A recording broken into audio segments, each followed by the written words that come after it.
there's a positive support cycle that's possible or that occurs when a parent is strongly supportive of their child, up here in the pink. And what we see is that parents support their child. The support allows their child to become and express themselves in more authentic ways. The child is happier or experiences greater well-being, and then the parent sees that the child is happier and feels more confident in their decision to support. And so sometimes parents will support their child bit by bit and test out, is this having a positive impact on my child's well-being and mental health? And as they see that it is, they slowly are more and more supportive to the point that the child is quite well and the parent is strongly supportive. And that process can take a short time or a very, very long time, depending on how much support the parent gets, really, and the level of articulation or resources that the child has to share with the parent. I think this is useful, but it's fairly simplistic. I know this is slightly convoluted, but it's one that I put together based on what I see as a negative cycle in terms of the parent's experience. So that's in the black.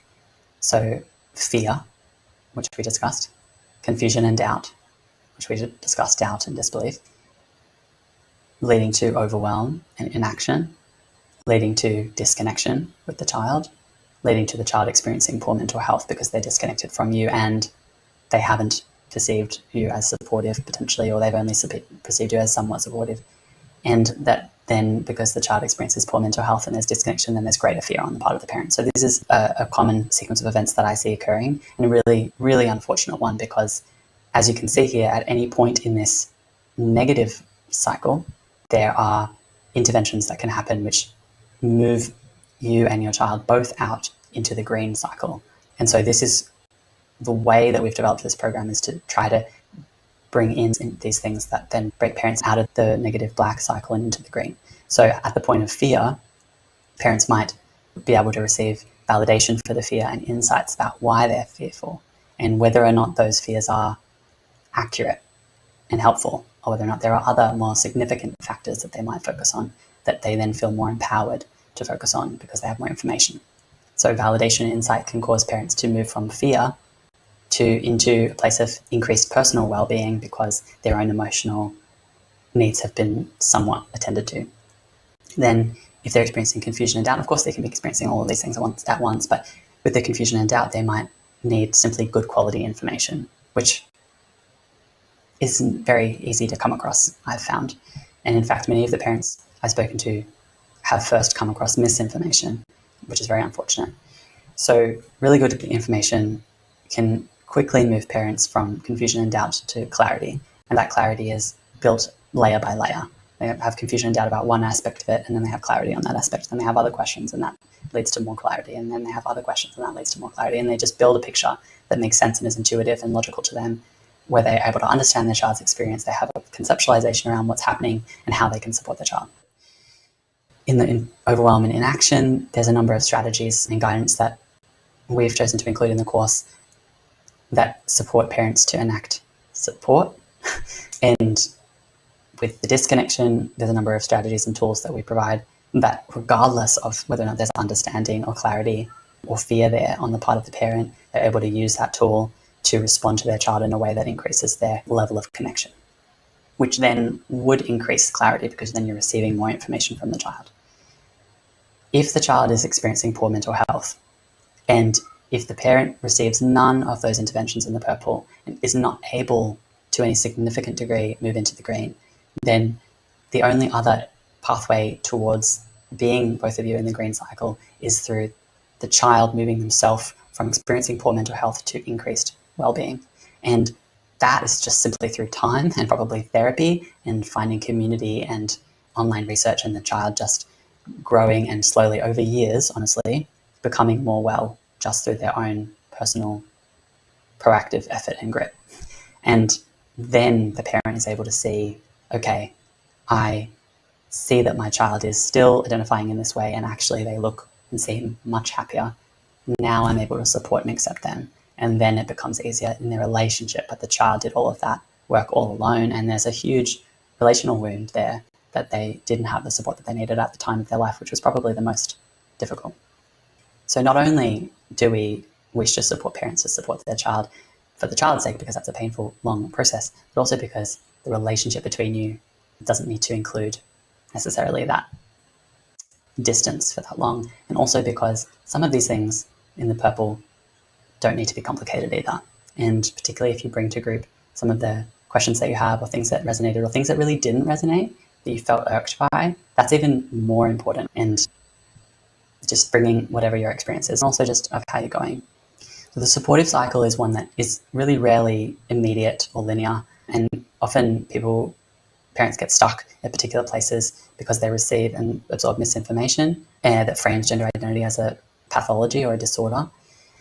They fear regret, which we've discussed in cementation. By cementation, I simply mean they're worried that if they, for example, use the language that the child is asking them to use, that by doing that, they're confirming something that's going to mean that name sets almost as if it's cement, and that if that identity or that self-identification as a transgender diverse person is incorrect, that they will be harming their child through having used that language with them and then and contributing to that cementation of that identity.